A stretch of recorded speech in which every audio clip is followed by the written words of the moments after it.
All right, how's everybody doing? Everybody knows who I am, and I had to do this, and I apologize for not being able to be there online with you guys, but I figure this is the next best thing. So I'm going to present my presentation on here. The program that I'm using is called Debut Video Capture, and it's a free software that you can download online to do it. So it'll be pretty cool for you if you want to use it to do that next time or use it any other time. But it works well with the flipped classrooms if you're going to use technology and stuff. So I'm at a soccer game right now. Again, while this is going on, if you want to text me, my number is 229-977-3601. Text me your questions. I'll probably get those faster than anything else, and I can interact with you live online. I'm not sure if I may be there audio-wise when it all starts. I'll try. All I have is an Apple product, and Canvas does not support Apple, so I'll try my best. And again, I apologize. Didn't know my daughter's state tournament would be on this date, but we'll work it the way we need to work it. So this is my PowerPoint, really quick. I call it the shift, the world of education, research, and effectiveness.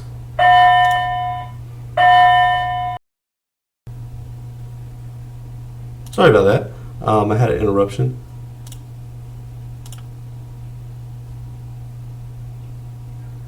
Okay. I had an interruption. A student came in after it was over with looking for some money or something. I don't know what's going on. But anyways, here's my presentation. That was the screenshot of the actual debut video thing that you wanted, if you want to download it. I call it the shift, the world of educational research and the effectiveness of 21st century interactive learning on student achievement. What I've tried to do is take the interactive learning and see if the research base of it, we've been doing all these readings and all this stuff on, our topic that we want to talk about for our dissertation possibly or not, and we've read articles and studies and everything else, and what I found was all these studies that are very, very much 2014, 2013, 2012, a couple years old, they're kind of laying out the answers, say, hey, education, here's what our data is showing for interactive learning, you need to do it. But what I'm finding is the people that are in charge, federal-wise, state-wise, district-wise, aren't listening. So I want to do my research on the interactive learning. It's already been done. So what I'm trying to do is I'm trying to really grab a hold of the idea of does research really matter, and are the people that are in charge in our country, are they really even listening to what the research says? Because nothing's really changed in the last 50 years in our education. Yeah, we've got technology here and there, and we've made some adjustments with how we teach the content, but as far as technology goes, since it's been here in education, there hasn't been much change of how we send teachers to trainings, but nothing really changes with our classrooms and how we maybe adjust them if that teacher grabs a hold of the technology, understands it, and really blends it together like the research says it should be done, not just have the technology. So that's what this presentation is going to be about. I'm going to kind of mix in the proof that, yeah, the researchers are saying, hey, here it is, but if it's that common sense, then why hasn't that shift, that paradigm shift happened? And it's because people are going to do what they want to do anyways. And so here we go. Questions. Does 21st century interactive learning increase student achievement and performance among K-12 students? Periodically, I'm going to bring up my picture and stuff and talk to you so you can see me and so it feels like we're interactive. No, I can't answer your questions because this is recorded. So those of you that try to ask me questions, I won't be able to ask questions unless you text me, and then I'll text you during it. The next question is, if interactive learning in the 21st century does show increase in student achievement and performance, is there enough validity in the research to make people listen? And if those people that listen, are those people that are listening knowledgeable enough to be able to make the right policy calls and changes inside of it?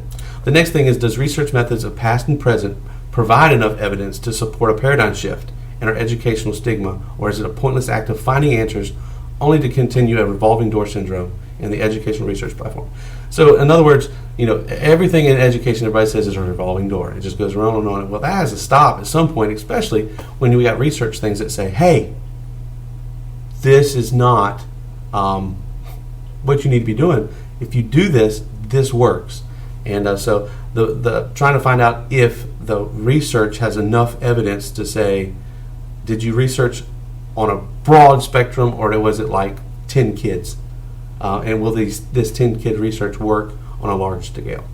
The last question I had is qualitative and quantitative research-based methods causing change on a large scale, or are the findings of significance toward 21st century learning being subjected to just political rationale and subjectivity? Meaning, are the people that are in politics saying, okay, we're going to pull what we want out of the research to make our policies, or what works for us, or what we're knowledgeable enough, or let's say, if they hear iPads are great sources of learning, okay, we're going to throw all this money at iPads, but no training for teachers, and no plan of, hey, let's try to adjust this.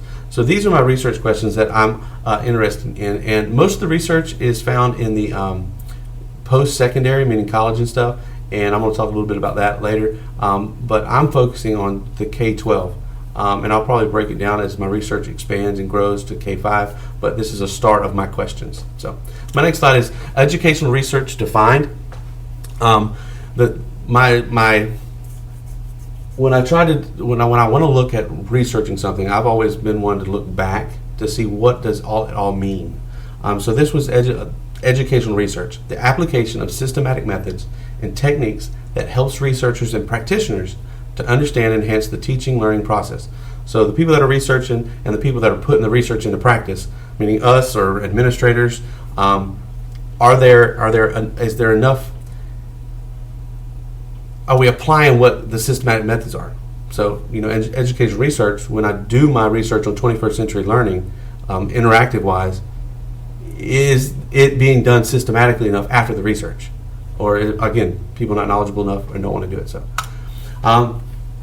the aims of educational research, two things: generate new intellectual knowledge, and remember that, new intellectual knowledge, and provide practical guidelines for teaching and learning process.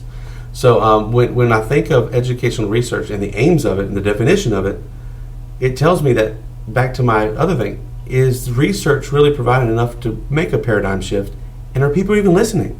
Because if we're supposed to have new intellectual knowledge, we can't keep doing the same things we've always done and expect to get different results. So, and practical guidelines, meaning you provide something for your teachers to say, hey, this is how it's done. And that's just not being done in any of the research I'm looking at. Researchers think. Researchers must be conducted in a rigorous and systematic way, and the findings must be interpreted within the context in which they were discovered, as they may not be applicable in every time and place. We like to take a lot of old technology stuff and try to apply it to now. Like now, smart boards are going out and you got smart TVs coming in. So it's kind of like we're behind and we're trying to catch up in some aspects, and some people are way ahead, but they haven't done enough of the research to see how it should be done effectively in the classroom. And of course, living this day to day, I'm seeing all this, and it's hard to communicate when the people in charge or the people that are out there, they have the position, but they don't want to listen to the knowledge base of it to understand it. So a meta-analysis was conducted, and what they found was the classroom applications. The research only showed the experiment in the experimental conditions only showed the technology with technology and then no technology, and all that is a simple proof of a concept study. Will it do? Well, duh. One of the comments on our forum was, well, yeah, it's common sense. If you take technology, you teach the same thing, then yeah, they're going to learn more. It should happen. It does nothing to help us understand how to use the technology and how to use the technology in that context of interactive 21st century. Again, the research says, yeah, it will do that if you blend it. But people, if we do the research and they don't listen, what's the point of the research? We got to get people to listen first. The problem? When research findings are found, they aren't being based on the balance between teacher-led and computer-based learning, which could generate that new intellectual knowledge that educational research is based on. I can sit here and I can read articles and I can throw out a paper, but if we're not doing anything on it just to get a piece of paper and not really have a paradigm shift or change, then that's just another research paper if we don't listen and we don't provide, hey, hello, this is it. Whether policy or not, this is just pretty much speaking and somebody just listening. That's what I'm trying to do inside of my research. Yeah, I'll do the test in just a little bit, and you'll see how I plan to do my research. But I got to get people to listen to what I'm doing and understand it before I can cause change. So that was my purpose of blending these all together. Post-secondary versus kindergarten through 12th or K-12. When you look at K-12, it's kind of mandatory that they go. Post-secondary is more voluntary. So when you're dealing with interactive technology, like we are in this class, this is a voluntary thing. If we want to do this, we've got to implement the technology in the part of it. It's part of what we do. Mandatory wise for K-12 is they're going to go to their class. The teachers are going to expect them to do something. So as far as the learning of the learner and the teacher, the learner is really self-motivated when they go post-secondary. The mandatory is they have to be there, they have to learn. Exposure time is greater in K-12 because they're going to be around it all the time, and prior knowledge is needed for them to be able to do something. So the biggie is, the theory is, it's simply that as you get older, your ability should understand things is to increase, and your ability to be able to work through and understand that technology is there for you to learning instead of just playing games all the time, then you should do that. The big explanation of that simplicity is that the following, the self-evidence of the difference in the mandatory and the voluntary is with the exposure time is the key factor in learning. It is both significantly greater as education progresses and qualitatively different. And the nature and complexity of the content matter increases significantly, meaning as we get older, we learn more and we can take in more. Finally, theory shows that cognitive, affective, and psychomotor development from early childhood through adulthood calls for differing the pedagogy, the strategies for supporting that qualitative research. So if you're researching, if the research says, hey, this works in post-secondary, we can't just take it and say, oh, it'll work in K-12. We have to give and compare and make sure that we are looking at the actual student. Kind of like when my students come into my classroom, I assume that they know how to find a power button and turn the power on. That's not sometimes the case. They sometimes need help finding the power button. You assume that they know how to shift and capitalize, but sometimes that's not the case. So that makes it interesting in the research and the discovery with research and how the shift can happen. First, the professional training has to be implemented. We have to have it there. We have to be able to, when we discover the education and the research of it, we have to be able to take and make teachers understand it, students understand it, and provide the guidelines to say, hey, this is how it works best, this is what we found, and this is how you need to work the process for the learning to happen. Technology shouldn't just be there, but actively used with content, instruction, assessment, and daily use. The only way that it's interactive is if it has those components within it. And most of the research that I ran across and I found, even in the post-secondary, even in the questionnaires, I got the questionnaires in my research from the actual post-secondary, but adjusted them to be able to have students answer the open-ended questions and then turn around and do the same type of data analysis on those responses. So the technology again has to be there, but again, you got to get people to listen. You can do all this research and want to shift, but if people aren't going to listen that are in control of things, then they're not going to listen. The study that I did, again, here's my open-ended questions. My experimental method was going to be expository, meaning content is transmitted just like it always is. Via technology, it can be on a smart board, and the kids just sit there and listen. Active is the students actually get involved with the technology, looking at it and solving problems and exploring information.